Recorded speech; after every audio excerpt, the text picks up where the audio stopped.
patentes, o principal empecilho para a vacinação em massa e a recuperação econômica. A falta de democratização no acesso às vacinas gera um número chocante de mortes e intensifica as desigualdades econômicas e sociais entre os países pobres e ricos, alerta Antônio Lisboa. Vanessa Galassi, para a CUT-DF. Estudos realizados pela Organização Internacional do Trabalho, OIT, mostram que, no mundo inteiro, 500 milhão de trabalhadores estão desempregados. Mais de 300 milhões desses postos de trabalho foram perdidos por causa da pandemia da Covid-19, que não só privou grande parte da humanidade do direito humano ao emprego, como também agravou a precarização das relações de trabalho entre países como o Brasil, regidos por governos que se retroalimentam da miséria e utilizam a ausência da promoção de políticas públicas como estratégia de ação. Falta de equipamentos de proteção individual, alongamento da jornada de trabalho, redução de salários e uma série de outros prejuízos foram impostos à classe trabalhadora de forma avassaladora. A saída para o cenário caótico passa indiscutivelmente pela recuperação econômica do Brasil, que soma 14 milhões de desempregados, e do globo terrestre.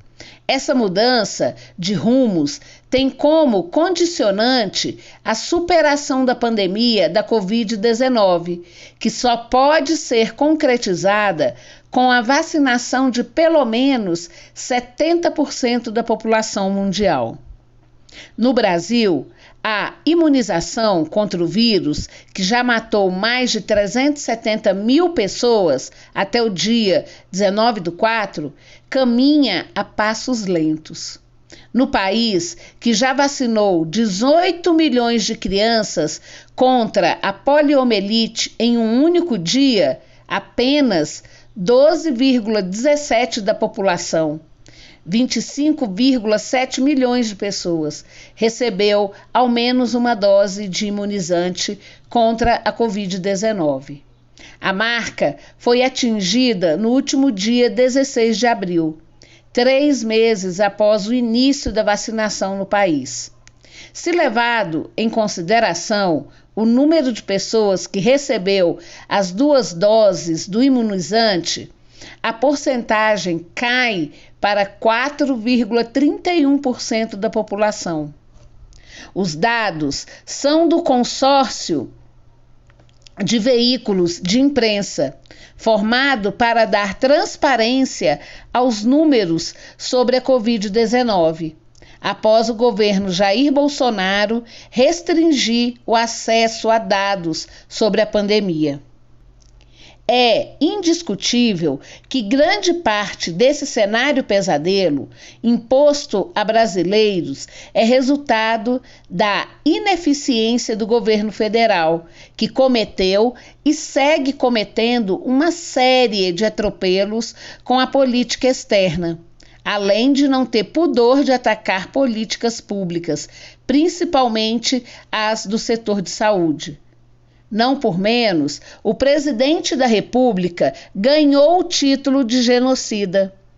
Mas é também fato que o Brasil, que possui um programa nacional de imunizações de referência internacional, tem laboratórios públicos e pesquisadores de ponta.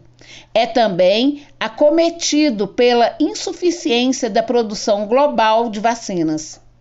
Uma insuficiência artificial, já que o aumento dessa produção depende basicamente da suspensão das barreiras de mercado existentes para impedir a circulação de produtos concorrentes. Em outras palavras, é necessário que a fórmula e todo o processo tecnológico que permite a produção de vacina sejam liberados para que outros laboratórios do planeta a produzam, a chamada quebra das patentes.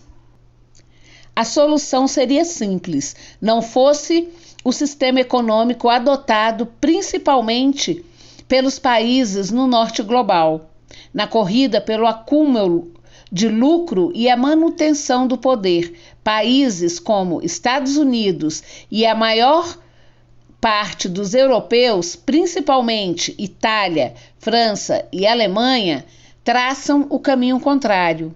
Se debruçam na preservação da propriedade intelectual das grandes corporações farmacêuticas com sede em seus países, na concentração dos imunizantes em seus territórios e na proibição da exportação das vacinas. A estratégia permite o controle de produção e de preços dos imunizantes, tornando-os economicamente inacessível aos mais pobres. Segundo estudos lançados pela The Economist Intelligence Unit, em março deste ano, enquanto a maior parte da população dos países ricos estará vacinada em meados de 2022, mais de 85 países em desenvolvimento não alcançarão ampla cobertura de vacinação antes de 2023. Na melhor das hipóteses, isso. Para ilustrar a disparidade, o chefe da OMS, Organização Mundial da Saúde, Tedros Adhanom, disse que enquanto 39 milhões de doses de vacina contra a Covid-19 são divididas entre 49 países desenvolvidos, um país pobre recebe apenas 25 doses. Só o Canadá, por exemplo, encomendou vacinas o suficiente para imunizar cada um de seus cidadãos 5 vezes, o que é clinicamente inviável. Isso porque a necessidade para imunização completa contra o vírus da Covid-19 depende de, no máximo, 2 doses. A falta de democratização no acesso às vacinas, além de gerar um número chocante de mortes, gera também a intensificação das desigualdades econômicas e sociais entre os países pobres e ricos. E isso gera exploração, morte e também geração de novas doenças e até epidemias. Nós não podemos aceitar que as vacinas produzidas tão rapidamente passem a ser commodities utilizadas apenas por países ricos. A vacina é um direito humano e, antes de tudo, uma questão de ética. Elas foram descobertas em universidades a partir de recursos públicos nacionais. E agora, as farmacêuticas querem ampliar sua estrutura de poder em cima dessas vacinas, dominando a governança global. Alerta o secretário de Relações Internacionais da CUT e membro representante dos trabalhadores no Conselho de Administração da OIT, Antônio Lisboa. Como forma de fugir do monopólio comercial da produção de vacinas contra a Covid-19, em outubro do ano passado, Índia e África do Sul apresentaram uma proposta de suspensão das patentes de produtos de combate à Covid-19 à Organização Mundial do Comércio, OMC, órgão que regula a propriedade intelectual e industrial em todo o mundo. A iniciativa conta com o apoio de mais de 80 nações, mas tem o repúdio dos Estados Unidos, União Europeia, outros países ricos e o Brasil. O argumento dos países que bloqueiam a proposta da Índia e África do Sul seria de que as patentes são necessárias para incentivar pesquisa e desenvolvimento de medicamentos, além de manter as relações diplomático-comerciais entre países. Para o coordenador no Brasil da campanha de acesso de Médicos Sem Fronteira e membro do Grupo de Trabalho sobre Propriedade Intelectual, GTPI, Felipe Carvalho, as ameaças apresentadas aos países quando se fala na quebra de patentes são falsas e covardes. A maioria das vacinas foi desenvolvida com dinheiro público e empresas anunciam bilhões de lucro. As empresas falam que vai acabar com a inovação. Já tivemos licença compulsória para medicamentos contra o HIV, AIDS, para medicamentos contra o câncer, contra a hepatite. Acabou a inovação? As empresas continuam investindo em pesquisas para câncer, para AIDS, para hepatite, disse o médico em reunião da Comissão Geral para discutir a quebra de patentes das vacinas para o combate à Covid-19, realizada pela Câmara dos Deputados no dia 8 de abril. Drible às patentes intocáveis. Embora a rigidez da regulação sobre a propriedade das vacinas, há mecanismos internacionais que permitem driblar as patentes intocáveis. O Acordo TRIPS, Acordo sobre Aspectos dos Direitos de Propriedade Intelectual relacionados ao comércio em tradução livre, que regulamenta o reconhecimento de patentes para todos os campos tecnológicos, inclusive o químico farmacêutico, também prevê exceções que permitem flexibilizar as regras sobre a propriedade de patentes. Uma delas é em caso de emergência sanitária. O mecanismo recomendado pela OMS já foi adotado pelo Chile, Canadá, Colômbia, Alemanha, Israel e outros países que flexibilizaram suas leis para terem maior possibilidade de acesso às vacinas. O Brasil, que quebra semanalmente recordes arrasadores de mortes pela Covid-19, também tem a Lei de Propriedade Industrial, que prevê licença compulsória de medicamentos e vacinas quando houver ameaça à saúde pública. A licença já foi realizada no Brasil em 2007, no governo do presidente Lula. O país declarou que a patente do medicamento Efavirenz, utilizado no tratamento contra a AIDS, seria licenciado compulsoriamente por ser de interesse público. O laboratório, que detinha o monopólio patentário da medicação, com sede nos Estados Unidos, cobrava do governo brasileiro 136% a mais do que recebia pelo mesmo medicamento de outros países, o que gerava um aumento geométrico dos gastos do Sistema Único de Saúde, o SUS. O Brasil, em 5 anos, com a compra de versões genéricas e posteriormente com a produção do medicamento em território nacional, permitiu ao SUS economizar 100 milhões de dólares com apenas um medicamento. A gente precisa dizer que a licença compulsória é uma medida legal, é uma medida legítima. Não é expropriação, não é roubo. É uma medida de defesa da saúde pública que pode e deve ser usada em emergências nacionais, como a que a gente está vivendo hoje, afirma o coordenador de projetos do Grupo de Trabalho sobre Propriedade Intelectual, GTPI, da Associação Brasileira Interdisciplinar de AIDS, Pedro Valarde, ao podcast Café da Manhã, episódio O Mundo Deve Quebrar as Patentes das Vacinas?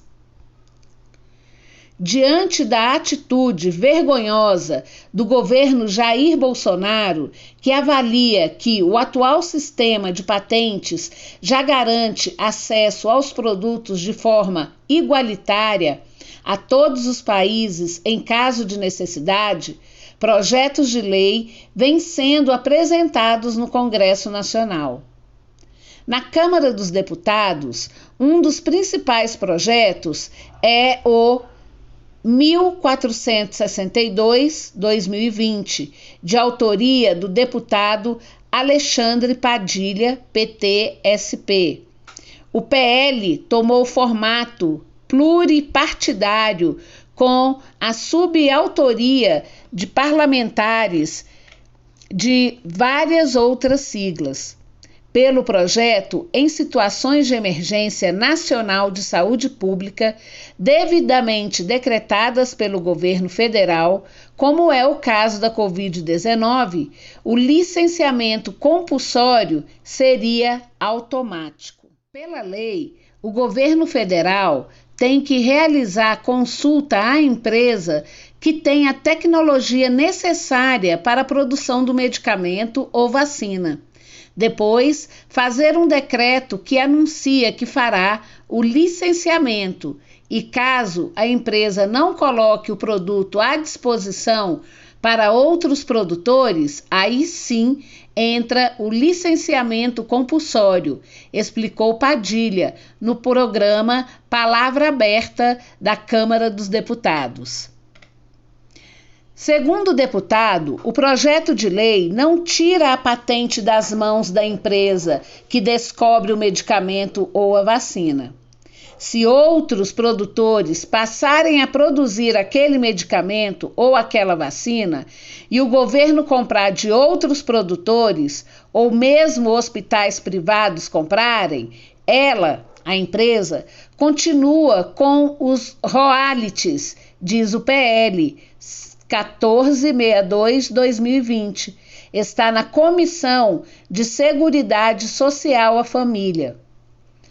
Já no Senado, destaca-se o PL 12/2021, de autoria do senador Paulo Paim, PT-RS.